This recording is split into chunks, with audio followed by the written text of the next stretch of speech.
다시 한번 고백합시다. 우리는 주의 움직이는 교회, 이곳은 주님을 위한 자리.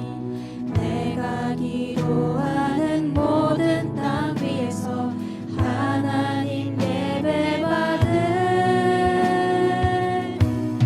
그 말을 고대하는 나의 노래로 주님의 성전을 지으리. 높임을 받으소서. 이스라엘의 찬송 증거하신 주님은 거룩하십니다. 두 손 들어 주님의 보좌를 만들고 온 맘 다해 경배하리. 구름 날개 사이에 임하신 것처럼 내 위에 임하소서. 우리는 주의 움직이는 교회 우리는 주의 움직이는 교회, 이곳은 주님을 위한 자리. 내가 기도하는 모든 땅 위에서 하나님 예배받을 그 나를 고대하네. 선포합시다. 나의 노래로 나의 노래로 주님의 성전을 지으리. 높임을 받으소서. 이스라엘의 찬송 증거하신 주님은 거룩하십니다. 두 손 들어 주님의 보좌를 만들고 온 맘 다해 경배하리. 구름 날개 사이에 임하신 것처럼 내 위에 임하소서. 하나님 우리가 이곳에 섰으니 이 땅을 치유하소서. 하나님 우리가 어디에 있든지 주를 높이리라. 별상들아 주님을 송축할지어다. 그 발 아래 입맞추라. 영원한 통치자 주 예수 그리스도, 그는 위대하신 왕. 우리 왕. 아멘.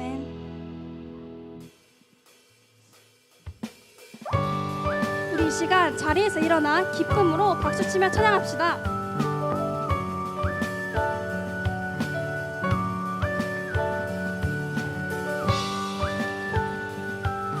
나를 사랑하여 주신 주님께 내 마음을 열고 언제 어디서든 찬양하기 원한다고 고백하며 나아갑시다. 나를 향한 주의 사랑.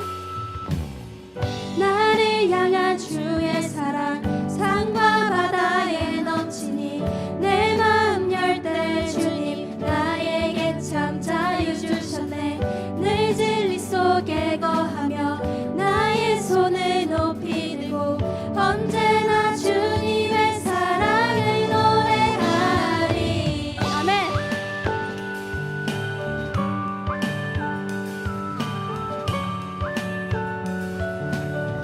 나를 향한 주의 사랑.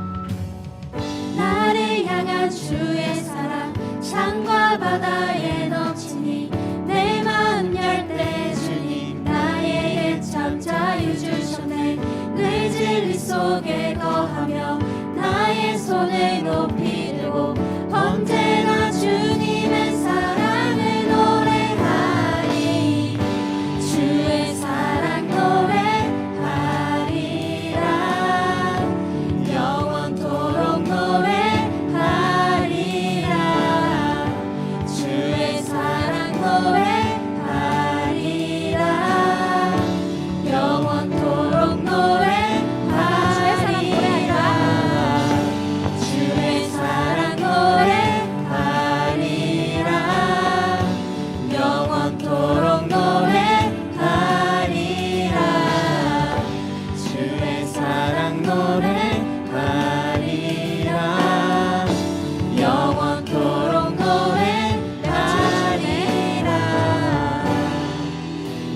내가 춤을 출 때 다 비웃겠지만 그들도 주 알게 되면 함께 기뻐 춤을 추게 되리. 내가 춤을 출 때 다 비웃겠지만 그들도 주 알게 되면 함께 기뻐 춤을 추게 되리.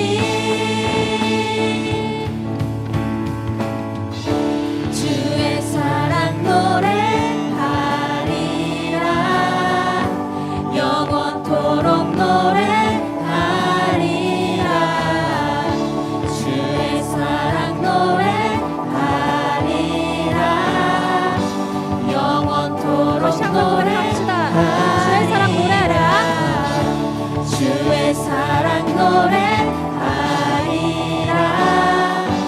영원토록 노래하리라. 주의 사랑 노래하리라. 영원토록 노래하리라.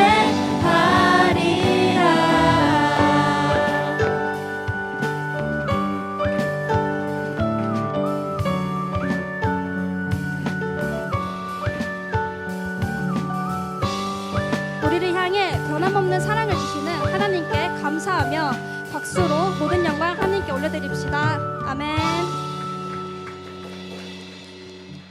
네, 이제 자리에 앉아서 함께 찬양하겠습니다.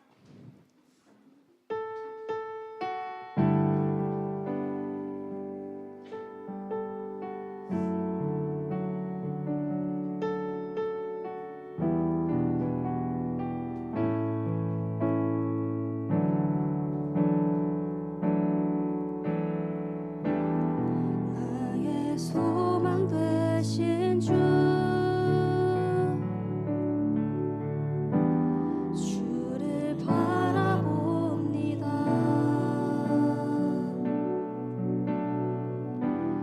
다시 오실 나의 왕 예수, 주를 기다립니다. 나의 소망 되신 주, 나의 소망 되신 주, 주를 바라봅니다.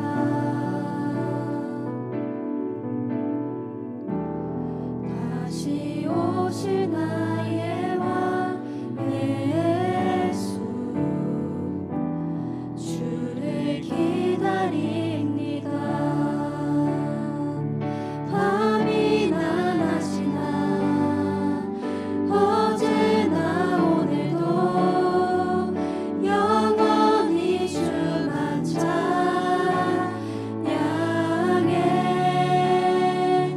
괴롭고 슬플 때 낭만하여 넘어져도 언제나 주만 찬양하겠네. 이 시간 다시 찬양할 때 우리의 소망 되신 주님, 내가 이곳에서 주님을 기다립니다. 주님을 더 원합니다. 이런 마음가짐 가지고 우리 처음부터 다시 고백합시다.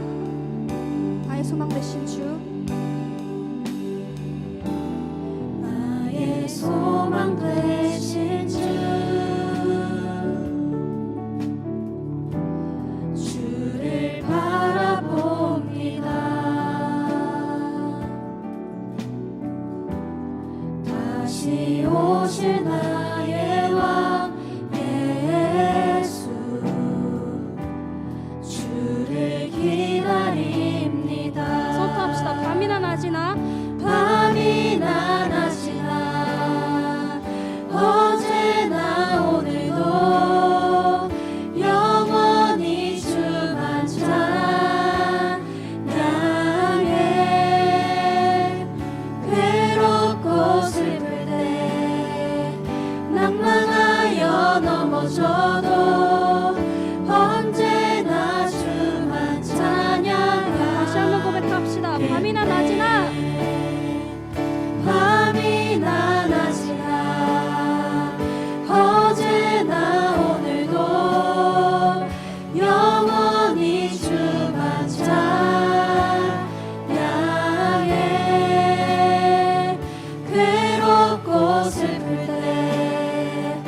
낭망하여 넘어져도 언제나 주 이런 마음으로 계속해서 선포하며 나갑시다. 부르신 곳에서 부르신 곳에서 나는 예배하네.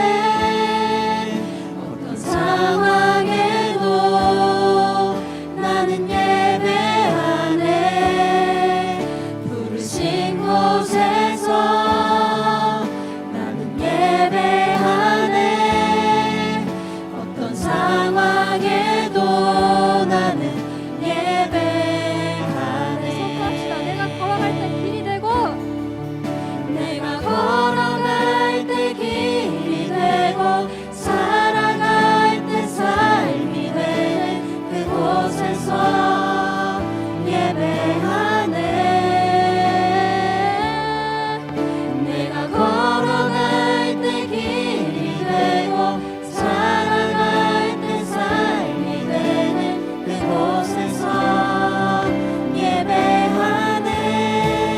부르신 곳에서 나는 예배하네. 어떤 상황에도 나는 예배하네. 부르신 곳에서 나는 예배하네. 어떤 상황에도 나는 우리 마지막으로 고백합시다. 부르신 곳에서 부르신 곳에서 나는 예배하네. 어떤 상황에도 나는 예배하네. 부르신 곳에서 나는 예배하네. 어떤 상황에도 나는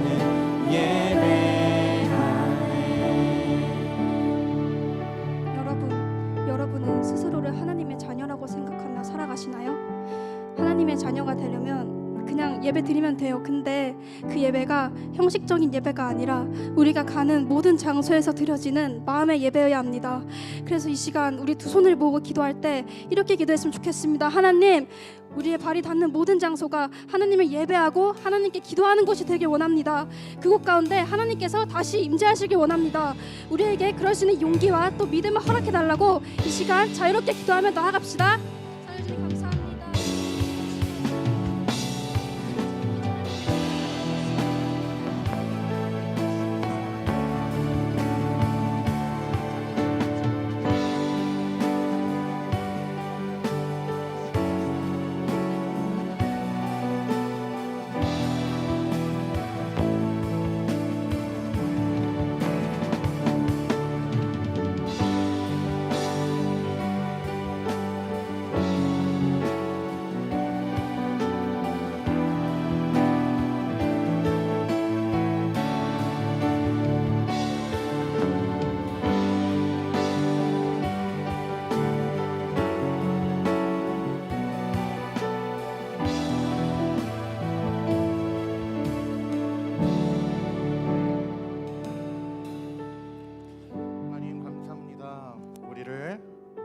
자리 가운데 불러주시고 하나님을 알게 하심에 감사합니다. 자격 없는 우리이지만 예수 그리스도의 보혈로서 우리를 있는 모습 그대로 불러주시며 우리를 사랑한다고 말씀하시며 우리를 하나님의 자녀로 삼아주시니 감사합니다. 오늘 이곳에서 드려지는 우리의 예배가 형식적인 예배가 아니라 하나님을 향한 우리의 사랑을 고백하고 하나님의 말씀을 듣고 나의 삶 속에서 주님의 뜻대로 살아가겠다고 결단하는 오늘의 예배가 되게 하여 주시옵소서.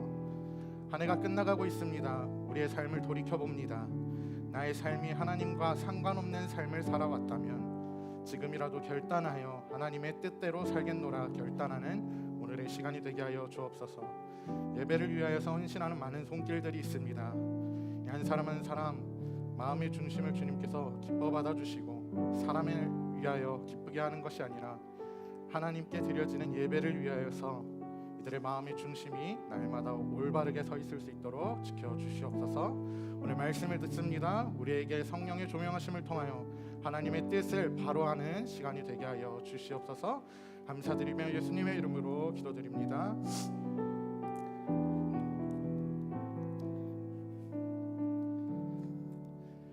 네, 오늘 우리에게 주시는 말씀 함께 보겠습니다. 다니엘서 1장 1절에서 8절까지의 말씀인데요. 제가 한 절, 여러분들 한 절 교독하면서 우리 하나님의 말씀 봉독하겠습니다. 유다 왕 여호야김이 다스린 지 3년이 되는 해에 바벨론 왕 느부갓네살이 예루살렘에 이르러 성을 에워쌌더니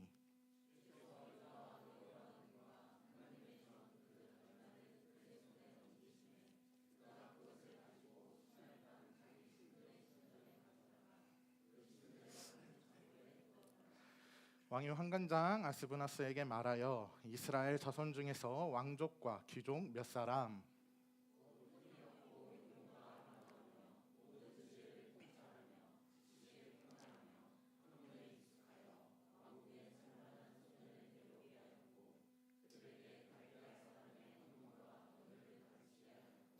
또 왕이 지정하여 그들에게 왕의 음식과 그가 마시는 포도주에서 날마다 쓸 것을 주어 3년을 기르게 하였으니 그 후에 그들은 왕 앞에 서게 될 것이더라.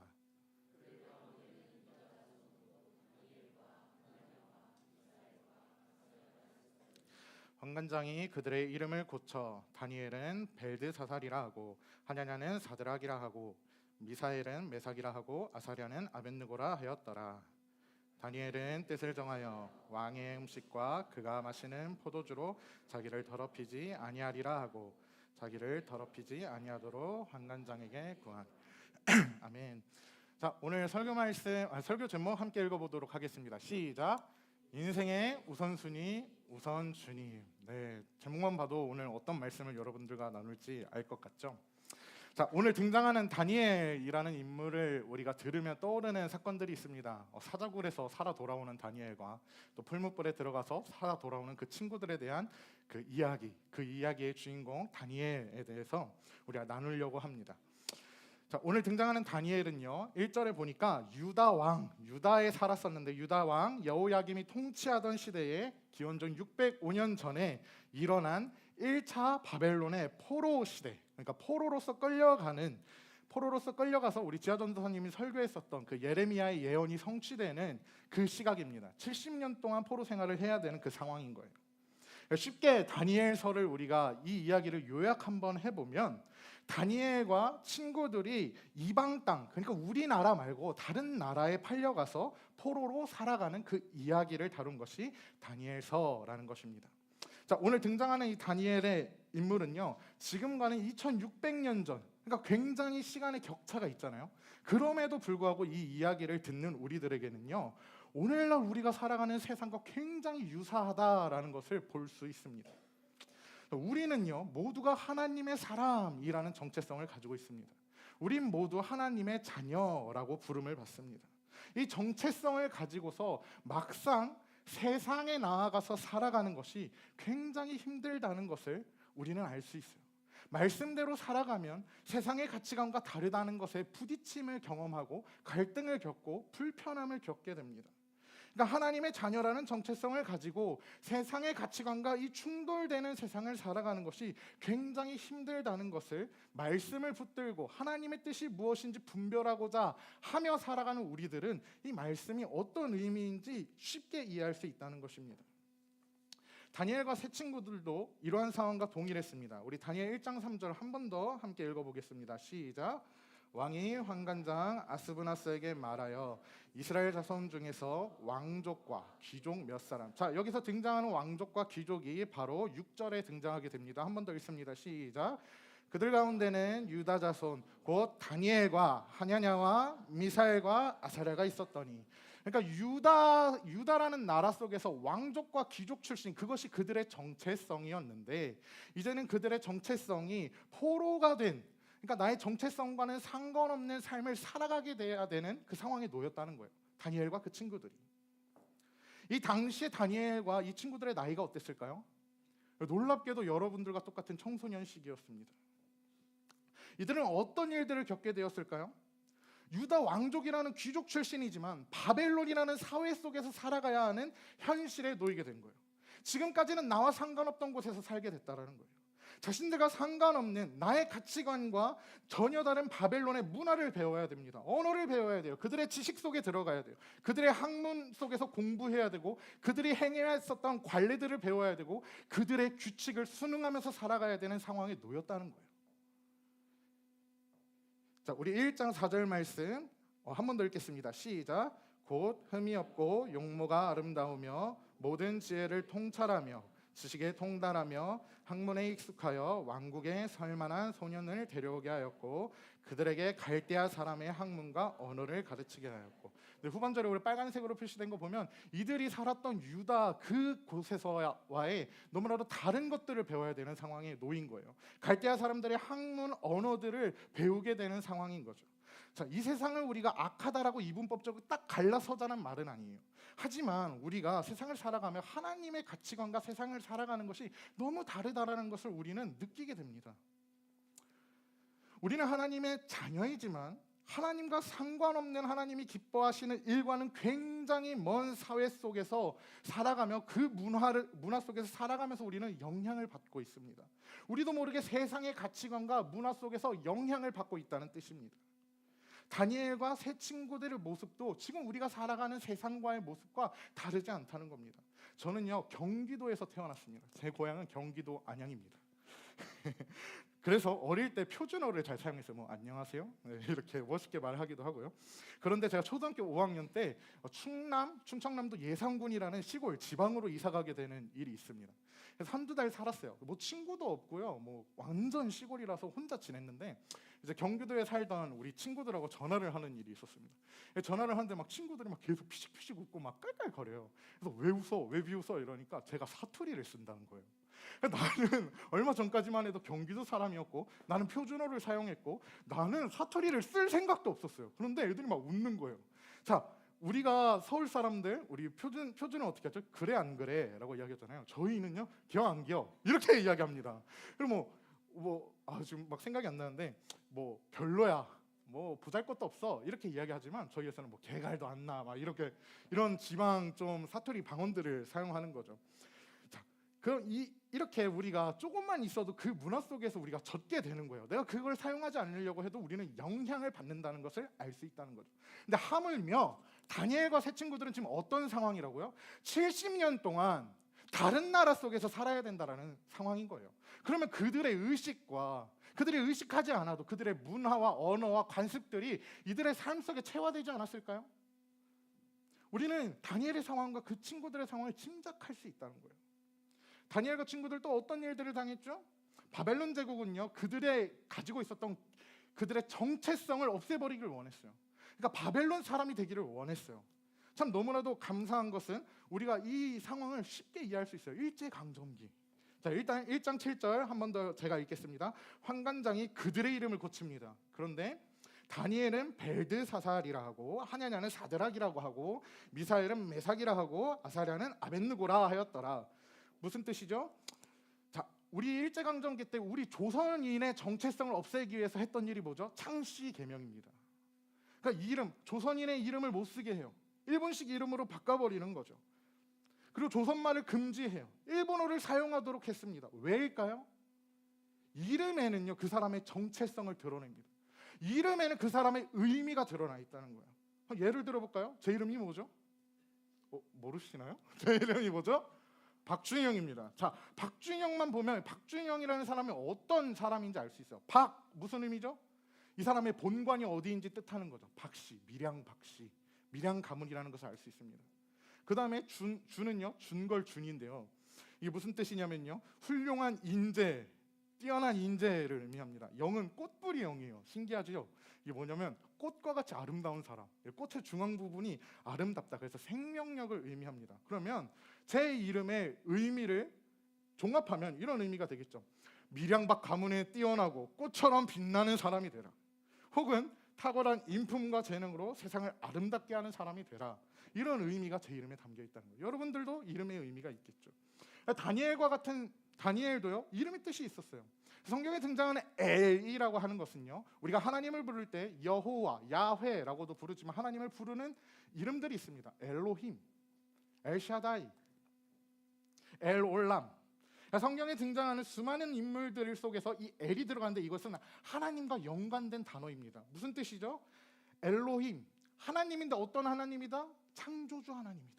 엘샤다이, 어떤 하나님이시다? 전능한 하나님이다. 엘올람, 어떤 하나님이다? 영원한 하나님이다.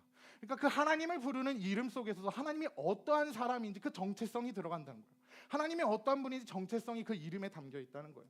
다니엘에도요, 그 하나님을 향한 이름의 뜻이 담겨 있습니다.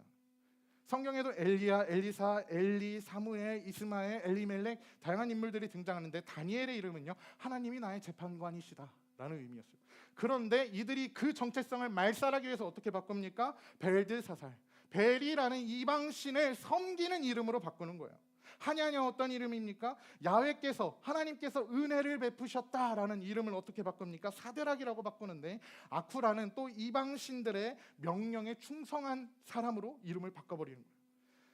자, 미사엘이라는 사람은요, 하나님과 같은 뛰어난 사람이 어디 있겠냐라는 찬양하는 이름에서 메사악이라는 아쿠아 같은 이방신과 같은 뛰어난 사람이 누가 있겠느냐라는 이름으로 바꿔버리는 거예요.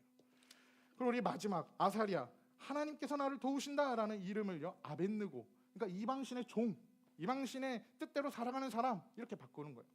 그러니까 다니엘과 그 친구들의 본래 가지고 있던 정체성을 지워버리고 그들의 본래의 정체성을 드러내는 순간 계속해서 이렇게 말하는 거죠. 너희들이 따라야 할 것은 하나님이 아니야. 이제는 너희는 이 세상 속에 속했고 너희가 따라야 할 신은 벨이야, 아쿠야, 느고야. 지금 너희들 상황 속에서 하나님이 어디 있어?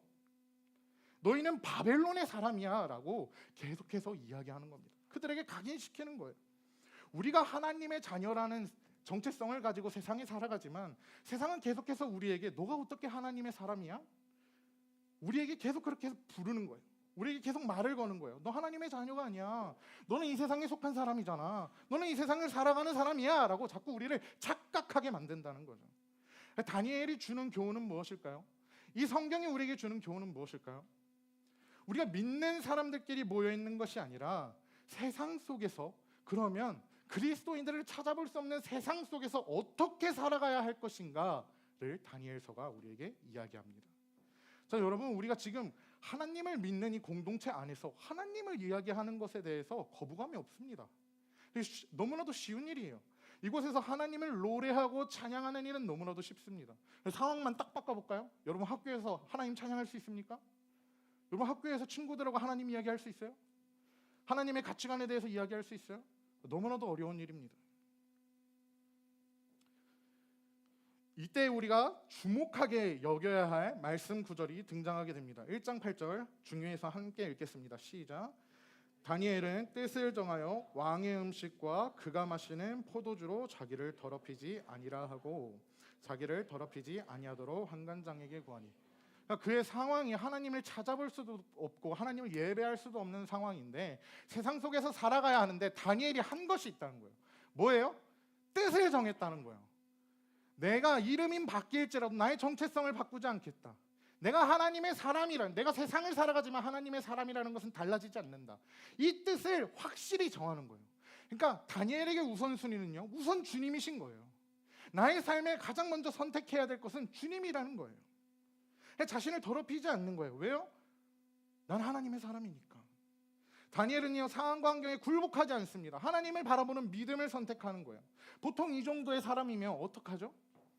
상황이 안 되니까, 이 정도면 어쩔 수 없지 라고 신앙을 너무나도 쉽게 포기해버립니다. 아니면 하나님, 내가 여건이 됐으면 하나님 찬양했을걸요? 아니면 내가 여건이 나아지면 하나님 찬양할게요. 내가 영향력 있는 사람이 되면 하나님께 돌아오겠습니다. 내가 좀 형편이 나아지면 하나님께 돌아오겠습니다. 대부분 사람들은 신앙을 포기합니다. 근데 하나님이 삶의 우선순위에서 배제될 만한 상황에 놓인 다니엘의 우선순위는요, 항상 주님이 우선이었다는 것입니다. 우리가 다니엘에게서 배워야 할 것은요, 비록 우리가 세상에 속하여 있고 세상을 살아가지만 세상과 구별되는, 세상 사람들과 분명히 다른 모습, 그것을 선택하는 믿음입니다. 이것을 성경이 뭐라고 말합니까? 거룩이라고 이야기합니다. 세상 속에서 하나님의 사람이라는 정체성을 가지고 싸움을 시작하는 알리는 구절입니다. 중요한 게 있습니다. 1장 마지막에 21절에 이렇게 표시되어 있는데요. 함께 읽어볼까요? 시작. 다니엘은 고레스 왕 원년까지 있으니라. 무슨 뜻일까요? 다니엘이 포로로 시작했었던 왕이 누구였어요? 아까? 느부갓네살. 근데 지금 누가 등장해요? 고레스. 그러니까 다니엘이 경험한 왕은 4명의 왕이 있었어요. 느부갓네살, 벨사살, 그리고 다리오 왕, 고레스 왕.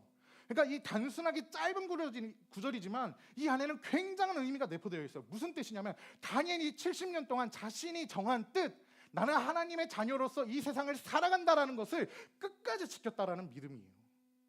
그러니까 1장 마지막 구절은요, 다니엘이 그냥 한순간에 나 하나님의 뜻대로 살아야지가 아니라 그가 세상 속에서 끝까지 하나님의 자녀로 살아갔다라는 말씀 구절로 정리하고 있다는 것입니다.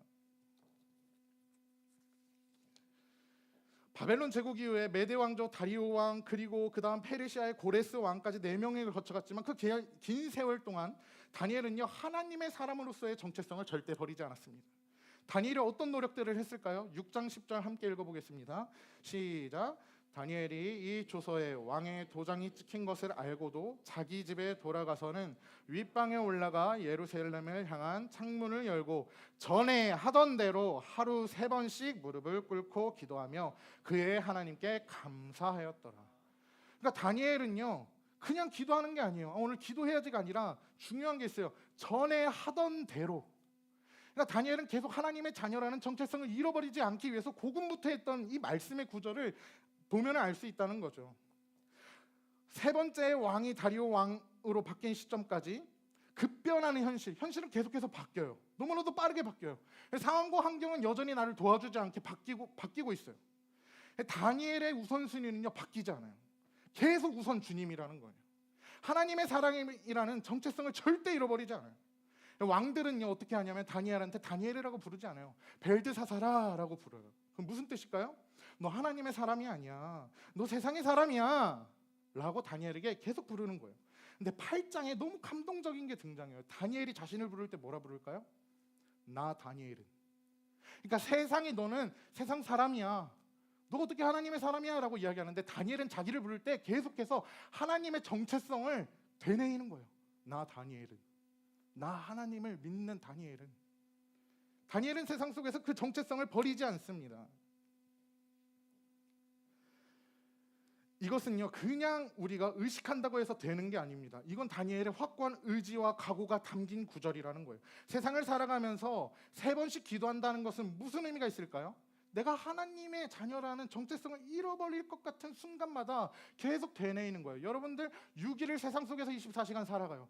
그리고 하루 교회에 나와서 1시간 하나님을 예배해요. 어떤 영향을 더 받겠습니까? 당연히 세상의 영향을 받을 수밖에 없어요. 다니엘은 그걸 알았던 거예요. 세상을 살아가지만 나의 정체성은 하나님께 있다라는 것을 계속해서 잃어버리지 않기 위해서 노력했다는 거죠. 여러분, 다니엘이 되뇌었던 것은 하나님의 사람으로서 잃어버리지 않기 위한 정체성, 그것을 붙잡으려고 했던 노력입니다.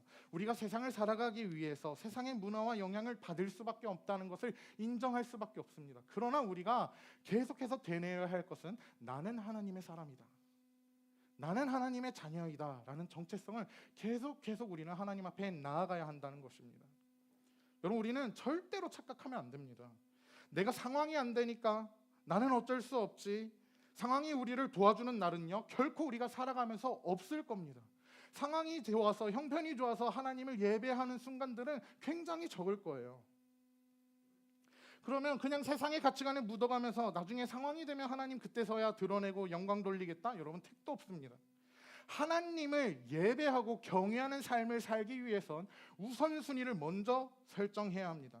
내 삶의 우선순위에서 하나님을 배제해버리고 내가 먼저 성공하고 내가 먼저 할 일을 다 하고 내가 이루어야 할 것들을 다 이룬 다음에 좋은 대학에 갑니다, 좋은 직장에 갑니다. 그곳에서 하나님 찾으실 것 같나요? 아니요.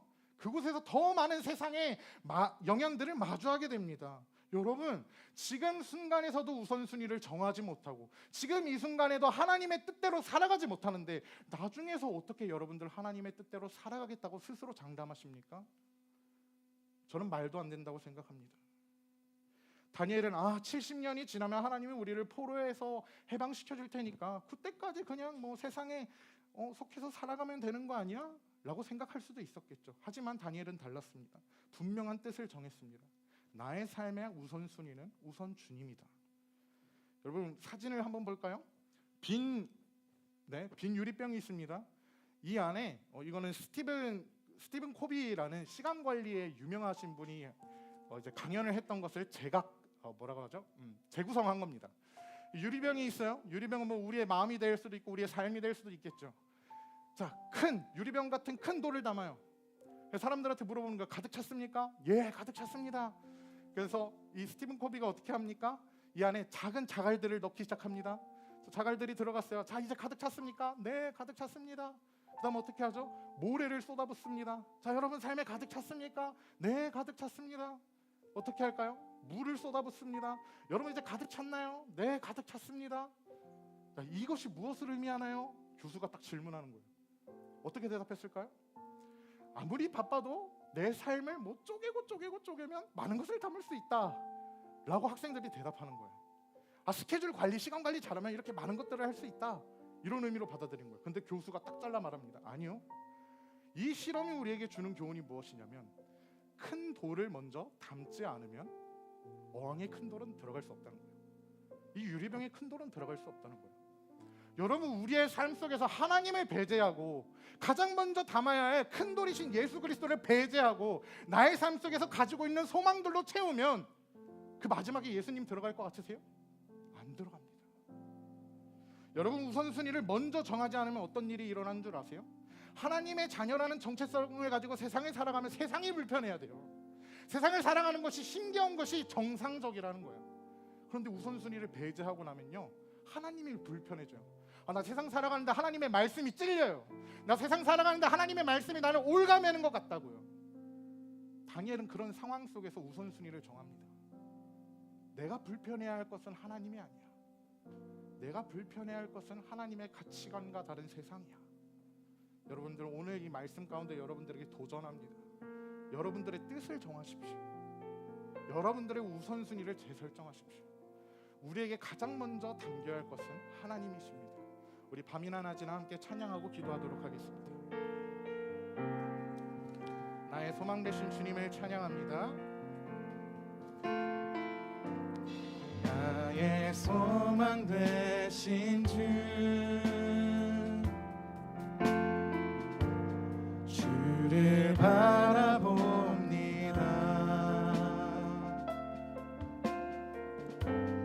다시 오실 나의 왕 예수,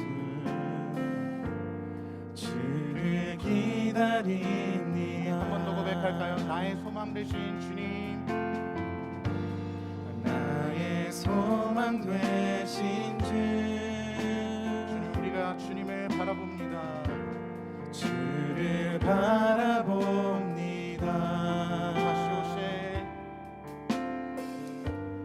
다시 오실 나의 왕 예수, 주를 기다립니다. 밤이나 낮이나 밤이나 낮이나 어제나 오늘도 영원히 주만 찬양해.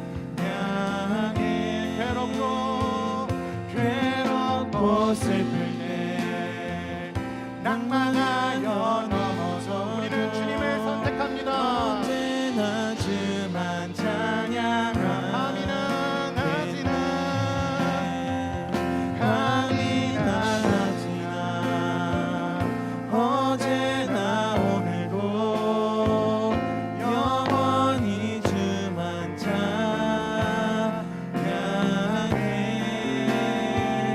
괴롭고 슬플 때 낭망하여 넘어져도 언제나 주만 우리 주님 앞에 믿음으로 결단하며 마지막으로 고백합니다. 밤이나 낮이나 어제나 오늘도 영원히 주만 찬양해. 괴롭고 슬플 때 하나님 우리의 상황이 어떠하든지 주님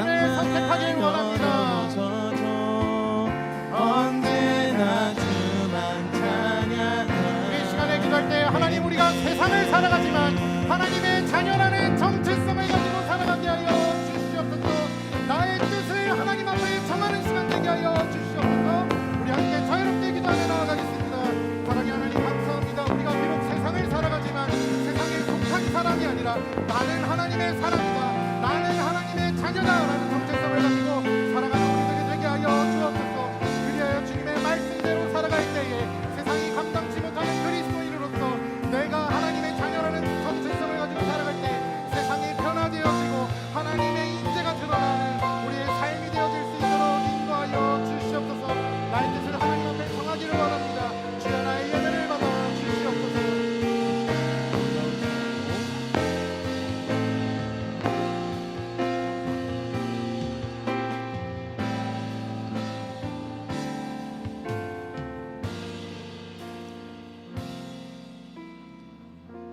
하나님, 시험 기간 가운데 또 마음이 지치고 또 외롭고 낙심하고 내가 과연 잘할 수 있을까 수많은 고민들이 몰려오는 이 가운데 오늘 이 예배 자리에서 말씀으로 다시 우리에게 소망을 들려주시고 뜻을 정하게 하시고 비전을 향하여 나아가게 하시니 감사합니다.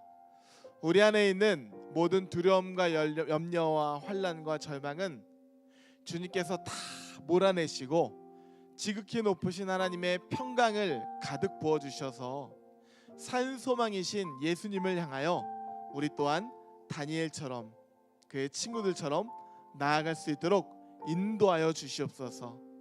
우리가 그렇게 나아갈 때 하나님께서는 이 가을날에 놀라운 신비처럼 하나님의 자녀들을 통하여서 세상을 그리스도의 계절로 물들일 줄 믿습니다.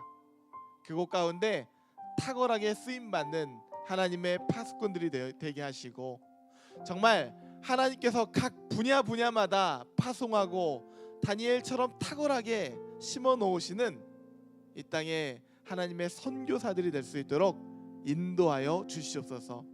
하나님의 꿈이 사랑하는 우리 모든 청소년들의 비전이 되게 하시고 예수님의 따뜻한 성품이 우리 아이들의 온유한 인격이 되게 하시고 성령님의 권능이 여기 모인 모든 이들의 능력이 되어서 우리가 기쁨으로 나갈 수 있도록 축복하여 주시옵소서.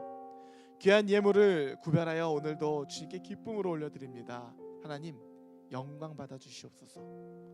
그리고 드린 마음 가운데도 그리고 드리지 못한 마음 가운데도 하나님의 놀라운 은혜와 사랑을 가득 부어 주시옵소서.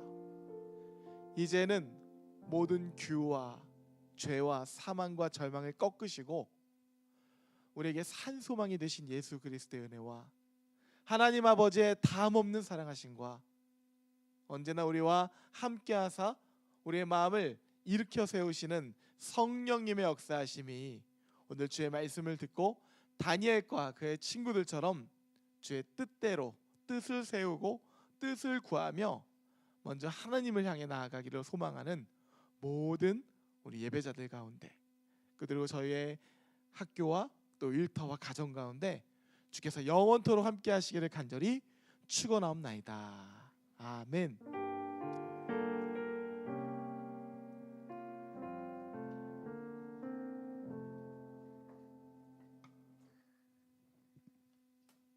여러분 우리 눈을 감고 이렇게 한번 인사해보면 좋겠습니다. 우리 눈을 꼭 감고 전도사님 한번 따라해보세요. 그 손을 이렇게 가슴에 대고 눈을 한번 지그시 감아보실래요? 전도사님 한번 따라해보세요. 하나님, 저 하나님이 너무 좋아요.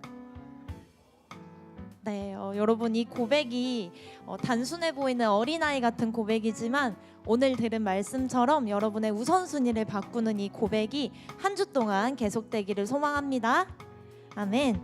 우리 몇 가지 광고 전달하도록 하겠습니다. 여러분 지금 이번 주 토요일이 혹시 무슨 날인지 아세요? 이번 주 토요일에 이제 벌써 11월이 돼요. 벌써 11월 1일입니다. 여러분 11월 1일, 11월의 그 첫째 날을 여러분과 함께 보내는 방법이 있습니다. 우리 하나님과 함께 보내는 방법인데요. 이 한 달의 시작을 전성도 새벽 예배로 함께 시작하면 너무 좋을 것 같아요. 오늘 들은 말씀처럼 이 우선순위를 하나님께 두는 그런 결단 중에 하나가 되니까 여러분 바쁘고 피곤하지만 몸을 일으켜서 한 달의 첫 시작, 첫 시간을 하나님께 드리는 여러분이 되기를 소망합니다. 아멘. 우리 밑에 본당에서 아침 6시에 만날 거예요. 그래서 여러분 몇 시요? 6시에 우리 만나면 너무너무 좋겠습니다. 네, 두 번째 광고입니다. 우리 고3 친구들 한 번만 손 들어 볼까요?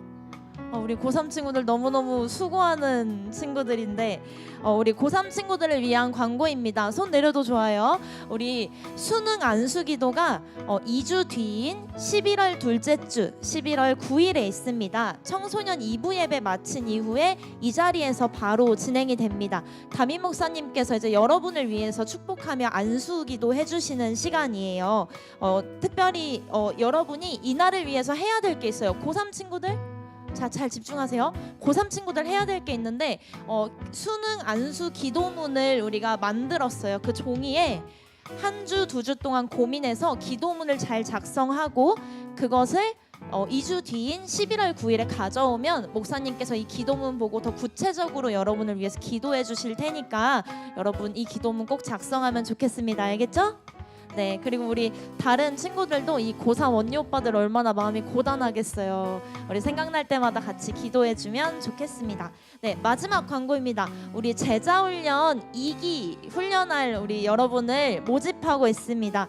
우리 오늘 말씀처럼 우선순위를 하나님으로 바꾸고 싶은 친구들 혹은 예수님이 궁금한 친구들 기도하고 싶은데 어떻게 해야 되는지 모르겠는 친구들 누구나 다 좋으니까 여기 QR코드 통해서 신청해 주거나 총무님께 찾아가서 신청해 주시면 되겠습니다. 많은 참여 부탁드려요. 네, 우리 이제 박수함으로 반별 모임 맞이하겠습니다.